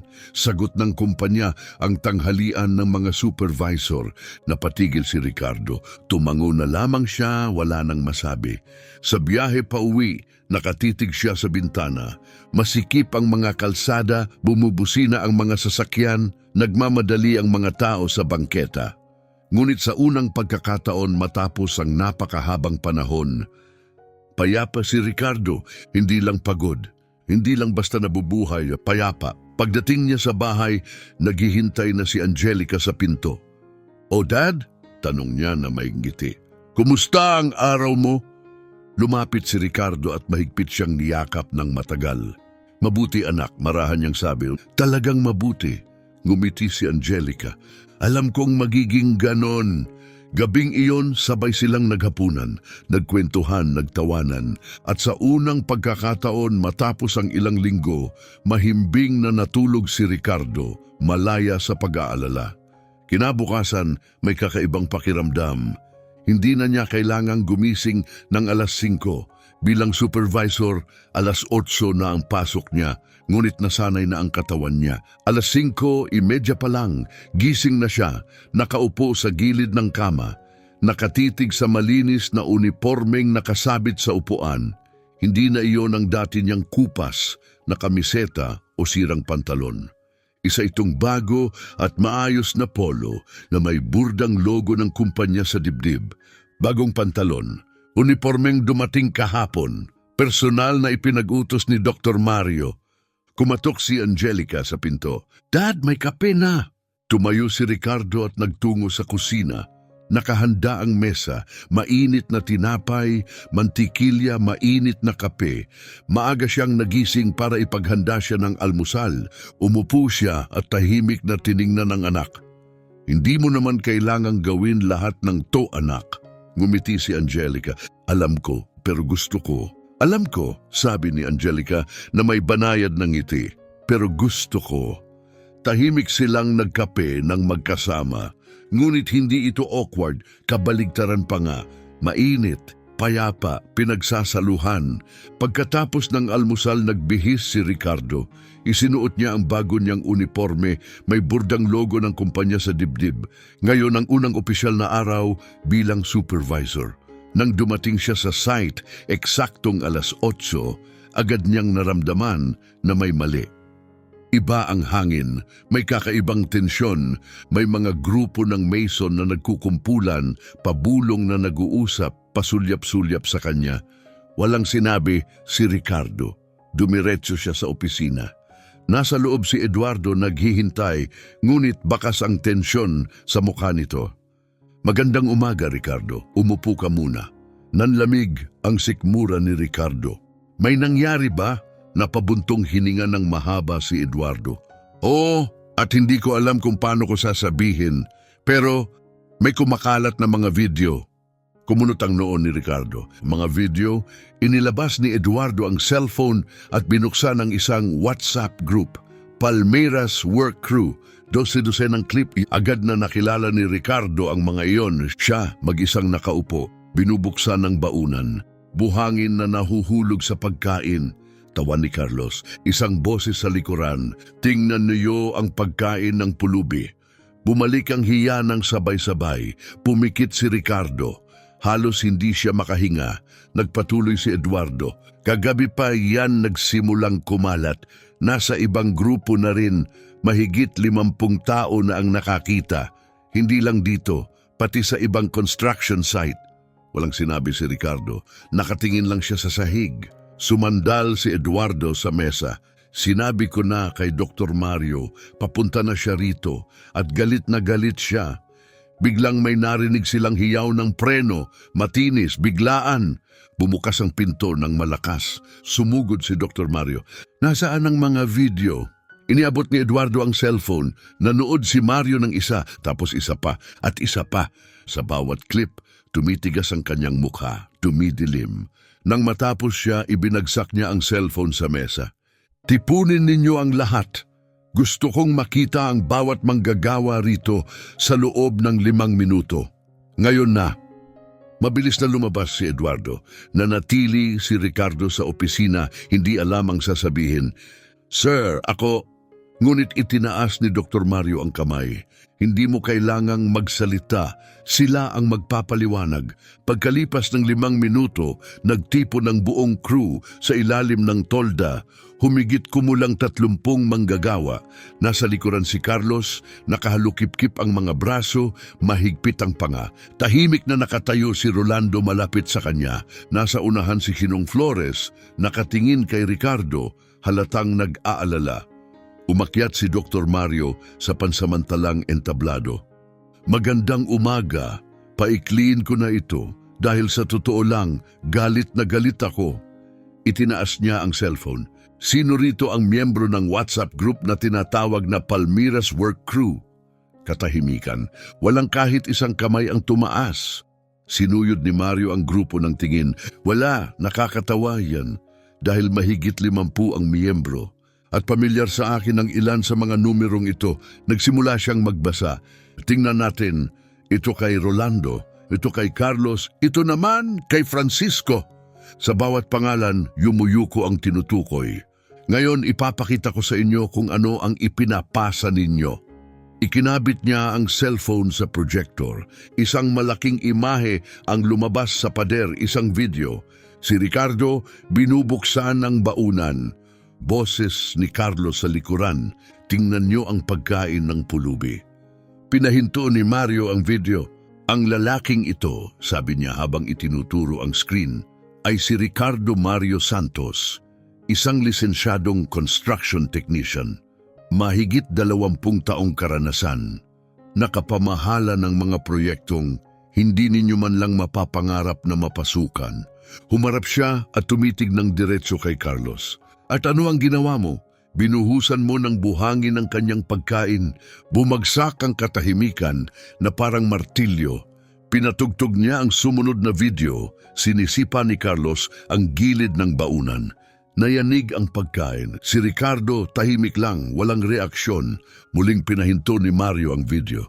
Sa tingin ninyo ba nakakatawa ito? Sa tingin ninyo ba tama itong ipasa tawanan? Walang sumagot. Nakatayo si Carlos, namumula ang mukha. Ngunit hindi hiya ang naroon. Galit? Galit dahil nabunyag siya. Hindi pa tapos si Mario. Sinimulan ko ang kumpanyang ito mula sa wala. Nagsuot din ako ng bota tulad ninyo.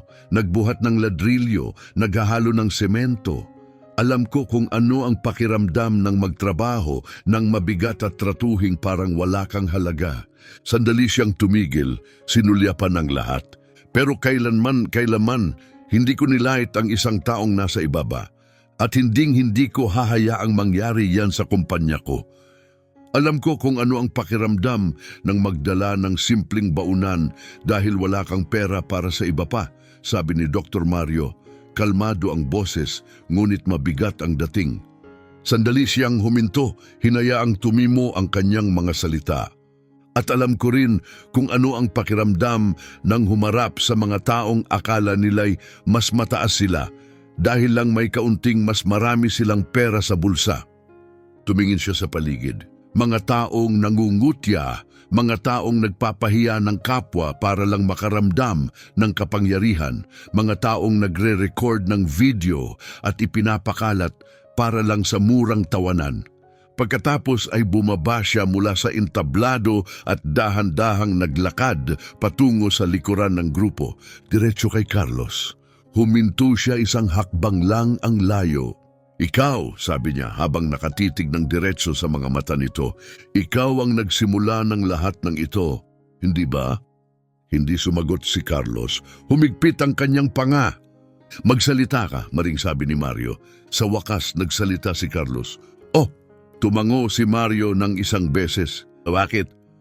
Bahagyang nagkibit balikat si Carlos. Hindi ko alam. Biro lang naman. Lumapit pa si Mario.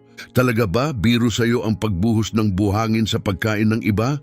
Walang naisagot si Carlos. Humarap si Mario sa lahat. Linawin ko lang ang isang bagay. Ang lugar na ito ay hindi palaruan. At lalong hindi ito entablado para sa pagpapahiya. Hindi ko ito pinapayagan. At hindi ko ito papayagan. Itinuro niya si Ricardo. Ang lalaking ito, maaari niyang ibunyag kung sino siya mula pa noong unang araw na pumasok siya sa gate. Maaari niyang ipakita sa inyong lahat ang lugar ninyo, pero hindi niya ginawa. Pinili niya ang katahimikan. Pinili niya ang pagpapakumbaba. Dahil may mas mahalaga siyang dahilan kaysa sa sariling dangal. Itinaas niya ang boses. Para sa kanyang anak siya nagtatrabaho. Habang tinatawanan ninyo ang kanyang baon, nag-iipon siya ng pera para sa matrikula ng anak niya sa kolehiyo. Habang kinukunan ninyo siya ng video at pinapahiya, araw-araw siyang nagsasakripisyo para sa isang taong mahal niya. Isang palakpak ang pumunit sa katahimikan.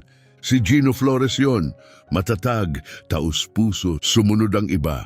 At sa loob lamang ng ilang segundo, kalahati ng site ay pumapalakpak na. Hindi pumalakpak si Carlos. Nakatayo lang siya, nakahalukip-kip pa rin ang mga braso. Si Rolando ay nakayuko, nakatitig sa lupa. Itinaas ni Mario ang kamay para patahimikin ang lahat. Ngayon, ito ang bahaging hindi ninyo magugustuhan. Lumamig ang kanyang tono, matalim. Ang sinumang sangkot sa kalokohang ito ay may dalawang pagpipilian.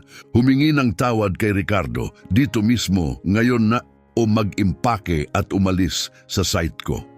Katahimikan. Walang gumalaw. Pagkatapos, dahan-dahang humakbang pasulong si Rolando.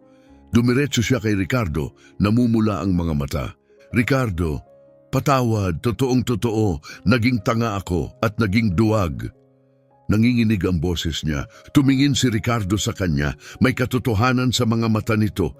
Iniabot niya ang kamay at kinamayan si Rolando. Ayos lang, iho. Bumalik si Rolando sa grupo. Pinupunasan ng mukha. 3 pang manggagawa ang sumunod. Isa-isa, humarap sila kay Ricardo at humingi ng tawad. At isa-isa tinanggap niya ang mga iyon. Ngunit hindi gumalaw si Carlos. Kuminang ang mga mata ni Mario. At ikaw? Itinaas ni Carlos ang ulo at hinarap si Mario. Hindi ako hihingi ng tawad. May mahinang bulungan sa paligid. Hindi ka hihingi? Tanong ni Mario. Humakbang pasulong si Carlos. Hindi. Dahil hindi lang naman ako ang tumawa, lahat sila rito natawa rin. Sinabi ko lang ang hindi nila masabi. At sa unang pagkakataon, nagsalita si Ricardo. Tama siya. Nagulat ang lahat at napalingon sa kanya. Humakbang pasulong si Ricardo, matatag ang boses. Huwag mo siyang piliting humingi ng tawad. Nakunot ang noo ni Mario. Ricardo! Itinaas ni Ricardo ang kamay. Pakiusap, hayaan mo akong tapusin. Humarap siya kay Carlos. Magkatapat silang dalawa. Alam mo ba kung bakit hindi ako lumaban? Tanong ni Ricardo. Dahil noong unang panahon, ako ay ikaw. May mga hingal, mga bulungan, gulat. Dati akong mapanghusga. Dati akong naniniwalang mas mataas ako sa iba. Hanggang sa tinuruan ako ng buhay ng kabaligtaran. Lumambot ang kanyang boses. Ipinakita nito sa akin na lahat tayo ay may dinadala. Lahat tayo ay may laban na hindi nakikita ng iba. Tahimik si Carlos, nakikinig. Nagpatuloy si Ricardo. Wala akong galit. Hindi sa'yo, hindi sa kahit sino rito. Dahil alam kong darating ang araw, maaring bukas, maaring sa hinaharap, na ituturo rin sa'yo ng buhay ang aral na itinuro nito sa akin. Na ang respeto ay walang kinalaman sa titulo, uniforme o diploma. May kinalaman ito sa pagkatao. Iniabot niya ang kamay. At kapag dumating ang araw na iyon, kung gugustuhin mong mag-usap, narito lang ako. Tumingin si Carlos sa nakaunat na kamay. Pagkatapos ay sa mukha ni Ricardo. Unti-unting nagbago ang kanyang ekspresyon. Nawala ang galit sa kanyang mga mata.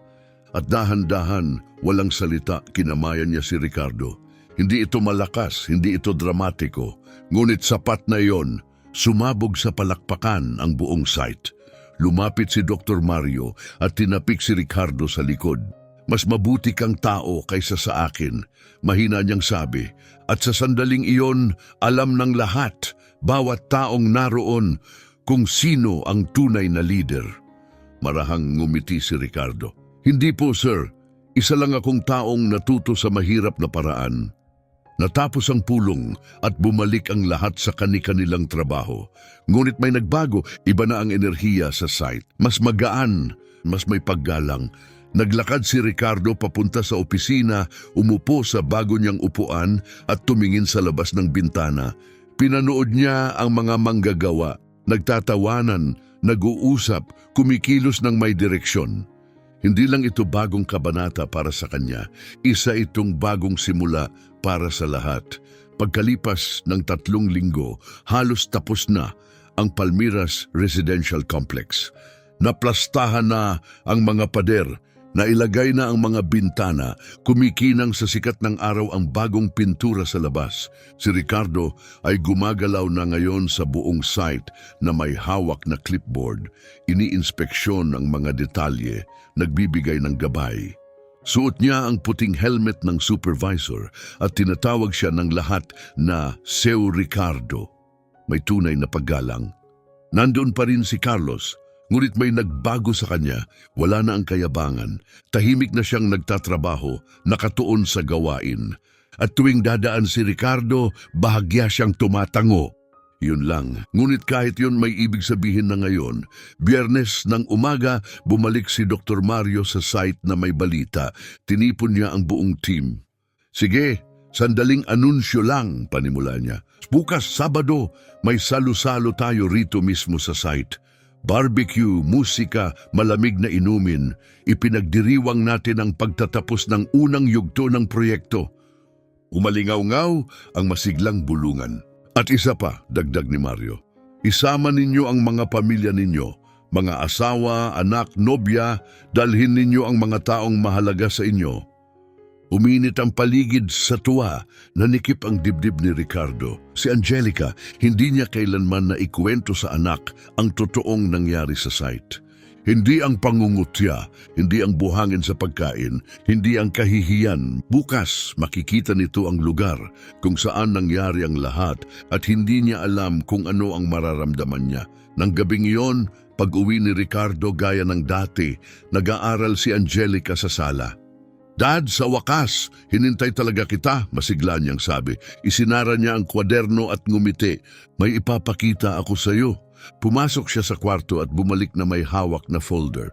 Naalala mo ba yung Sustainable House Project na kinuwento ko sa iyo? Tumango si Ricardo. Pinakamataas na marka ang binigay ng profesor ko. At alam mo ba kung bakit? Dahil sa mga itinama mo. Nagliwanag ang mukha ni Ricardo. Napakagaling, anak. Hinawakan ni Angelica ang kanyang kamay. Dad, saan mo natutunan ang lahat ng yon? Ang dami mong alam pero hindi mo kailanman ikinuwento. Umupo si Ricardo. Umupo rin siya sa tabi niya. Huminga siya ng malalim. Anak, may kailangan akong sabihin sa'yo. At ikinuwento niya ang lahat. Ang unang araw sa site, ang mga tanghalian sa katahimikan, ang buhangin, ang malulupit na biro, ang mga kumalat na video, at kung paano sa huli lumabas ang katotohanan. Tahimik na nakinig si Angelica, na puno ng luha ang kanyang mga mata. Pagkatapos, mahigpit niyang niyakap ang ama. Bakit hindi mo sinabi sa akin? Pabulong niyang tanong. Marahang hinaplos ni Ricardo ang kanyang buhok. Dahil hindi mo kailangang dalhin ang bigat na iyon.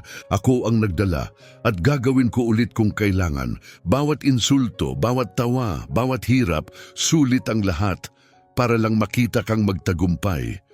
Bumuhos ang luha ni Angelica. Hindi ko alam, Dad. Wala talaga akong kaalam-alam.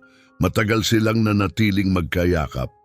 Pagkatapos, pinunasan ni Ricardo ang luha niya gamit ang hinlalaki. May salo-salo bukas sa site.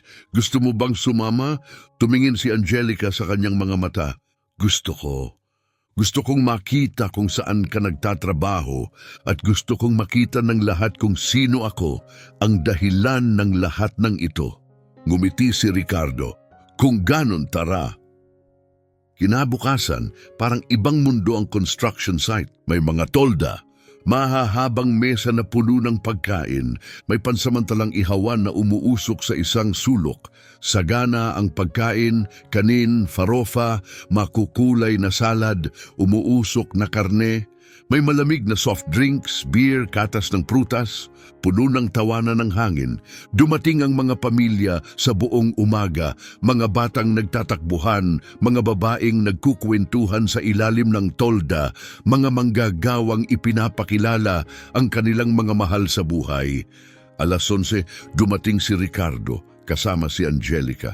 Suot niya ang simpleng asul na bestida, malayang bumabagsak ang buhok sa kanyang balikat. Nagliliwanag siya. Habang papasok sila, maraming napalingon. Si Ginoong Flores ang unang lumapit. Ricardo, sabi niya na may mainit ng ngiti. Ito pala ang sikat na si Angelica. Ngumiti si Angelica at kinamayan siya. Ikinagagalak ko po kayong makilala, sir. Kasunod niya, lumapit si Dr. Mario. Iniabot niya ang kamay kay Angelica. Ikaw pala ang estudyante sa universidad. Palagi kang kinukuwento ng tatay mo. Nagulat si Angelica at tumingin kay Ricardo. Talaga? Tumawa si Ricardo sa tuwing may pagkakataon. Marahang ngumiti si Ricardo, kalahating ngiti lamang. Hindi po ako dakilang tao, mahina niyang sabi. Isa lang akong taong maraming natutunan sa mahirap na paraan. Magalang na tumango si Dr. Mario at nagpatuloy na iniwan si Ricardo kasama si Angelica. Mahigpit na niyakap ni Angelica ang kanyang ama. Dad, hinawakan lamang ni Ricardo ang kanyang kamay. Halika, ipapakilala kita sa lahat. Magkasama silang naglakad sa gitna ng kasiyahan. Ipinakilala ni Ricardo si Angelica kina Eduardo, kay G. Flores, kay Rolando. Isa-isa, sinalubong nila siya ng may init at paghanga. Bawat isa ay nagsalita ng maganda tungkol sa kanyang ama, kung gaano ito iginagalang at kung gaano nito nakuha ang kanilang tiwala. Mula sa kaunting distansya, lumitaw si Carlos. Mag-isa siyang nakatayo, nakapasok ang mga kamay sa bulsa, hindi alam ang gagawin. Nagatubili siya, nakita siya ni Ricardo at nilapitan. Carlos! Ricardo! May sandaling katahimikan, may tensyon, ngunit kalmado. Pagkatapos ay nagsalita si Carlos, mahina ang boses. Gusto ko lang humingi ng tawad, totoo na talaga ngayon. Tumingin si Ricardo sa kanya, matatag ang mga mata. Nasabi ko na sa'yo, hindi mo kailangang gawin yan. Umiling si Carlos. Hindi, kailangan ko. Nung araw na sinabi mong dati kang katulad ko, tumimo yun sa akin. Huminga siya ng malalim. Umuwi ako at hindi ako nakatulog. Paulit-ulit kong naisip ang lahat ng pagkakataong nilait ko ang ibang tao, minamaliit sila. At napagtanto ko hindi pala tungkol sa kanila ang lahat. Tungkol pala sa akin, bahagyang nabasag ang kanyang boses. Ang tatay ko, palagi niyang sinasabi na wala akong mararating. Tinawag niya akong bobo, walang silbi. At siguro ginawa ko rin yun sa iba, para hindi ako mag-isa sa pakiramdam na wala akong halaga. Inilagay ni Ricardo ang isang matatag na kamay sa kanyang balikat. Huwag mong isipin na kailangan mong maging taong inakala ng ama mo. Pwede kang maging kung sino man ang piliin mong maging. Pinahid ni Carlos ang luha sa gilid ng mata. Salamat sa hindi mo pagsuko sa akin, tumango si Ricardo. Hindi tayo sumusuko sa mga tao. Binibigyan lang natin sila ng panahon para matutunan ng mga bagay. Iniabot ni Carlos ang kamay at sa pagkakataong ito ng kamayan siya ni Ricardo, hindi iyon formal. Totoo yun. Pagpapatawad yun. Si Angelica na nakamasid mula sa malayo ay lumingon sa ama nang ito'y bumalik. Si Carlos yun, di ba? Tumango si Ricardo. Oo, iba ang itsura niya. Parang totoo ang nararamdaman niya. Marahang ngumiti si Ricardo. Totoo nga. At iyon ang mahalaga. Nagpatuloy ang salu-salo sa saya at tawanan. Lumipas ang mga oras sa ginintuang init ng hapon. Nang magsimulang lumubog ang araw sa likod ng mga gusali, lumapit si Dr. Mario at kumatok sa bote gamit ang tinidor. Mga kaibigan, sandali lang ang pansin ninyo. Tumahimik ang mga boses. Gusto ko lang magpasalamat sa pagpunta ninyo ngayon. Ang makita kayong lahat nakasama ang inyong mga pamilya, pinaalala nito sa akin kung bakit ko ginagawa ang lahat ng ito. Hindi lang ito tungkol sa semento at mga pader. Tungkol ito sa mga tao, sa pagbuo ng higit pa sa mga gusali. Sandali siyang huminto sa kalumingon at may isang taong nagpaalala sa akin yan. Ricardo, maaari ka bang lumapit? May bahagyang bulungan sa grupo. Namula ang mukha ni Ricardo, ngunit humakbang siya pasulong. Inilagay ni Mario ang kamay sa kanyang balikat. Itinuro sa akin ng taong ito ang isang bagay na nakalimutan ko, na ang dignidad ay hindi nakatali sa titulo. Na ang respeto ay hindi binibili, ito'y pinaghihirapan. At ang pagpapakumbaba ay hindi kahinaan, ito'y lakas. Pwede kang lumaban, Ricardo, pwede kang umalis, pero hindi mo ginawa na natili ka, nagtiis ka. Dahil may mas mahalaga kaysa sa iyong pride. Humakbang siya at itinuro si Angelica, ang iyong anak. Ang ganitong sakripisyo, ang ganitong uri ng pagmamahal, ang pinakamalakas na lakas na nakita ko. Umalingaw-ngaw ang palakpakan. Lumingon si Ricardo at nakita si Angelica na pinupunasan ng luha sa kanyang pisngi. Ngunit nakangiti siya, nagniningning sa pagmamalaki. Muling tinaasan ni Mario ang boses. Kung may isang bagay akong gustong iuwi ninyo ngayon, ito yon. Huwag husgahan ang tao batay sa suot niya, sa kinakain niya o sa paraan ng kanyang pagsasalita. Hindi ninyo alam ang pinagdaanan niya, ang pasan niya, ang ipinaglalaban niya. Tumingin siya kay Carlos. At kung kayo'y magkamali, kung may masaktan kayo, magkaroon kayo ng lakas ng loob na humingi ng tawad, na magbago. Dahil ang bawat isa ay karapat-dapat sa ikalawang pagkakataon. Halos lubog na ang araw. Pininturahan ng huling sinag nito ang construction site ng mainit na ginto. Tumingin sa paligid si Ricardo. Nakita niya si Hinong Flores na tumatawa kasama ang asawa, si Rolando na hinahabol ang kanyang munting anak, si Carlos na mag-isang nakaupo ngunit payapa, pinagmamasdan ng lahat, at si Angelica sa tabi niya, hawak ang kanyang kamay. At sa sandaling iyon, naunawaan ni Ricardo sa kaibuturan ng kanyang dibdib. Sulit ang lahat, bawat tahimik na insulto, bawat masakit na katahimikan, bawat araw na gusto na niyang sumuko, ngunit hindi niya ginawa. Dahil ang natamo niya ay hindi lang mas magandang posisyon. Ito'y patunay na ang dignidad ay hindi nanggagaling sa kung paano ka tinitingnan ng iba. Nanggagaling ito sa kung paano mo pinipiling dalhin ang iyong sarili, lalo na kapag walang nakatingin. At iyon ay hindi kailanman maaaring agawin. Isinandig ni Angelica ang ulo sa balikat ng ama. Mahal kita, Dad. Hinalikan ni Ricardo ang kanyang noo. Mahal din kita, anak ko, higit sa lahat. Habang dumidilim ang langit at nagpapatuloy ang musika, nagpaalam sina Ricardo at Angelica. Magkahawak kamay silang naglakad palayo. Bago tuluyang umalis, lumingon si Ricardo isang huling beses. Tiningnan niya ang site, ang mga tao, ang paglalakbay at ngumiti siya. Dahil sa huli may naibigay siya sa kanila na hindi kayang ibigay ng kahit anong blueprint, isang aral kung ano talaga ang ibig sabihin ng pagiging tao.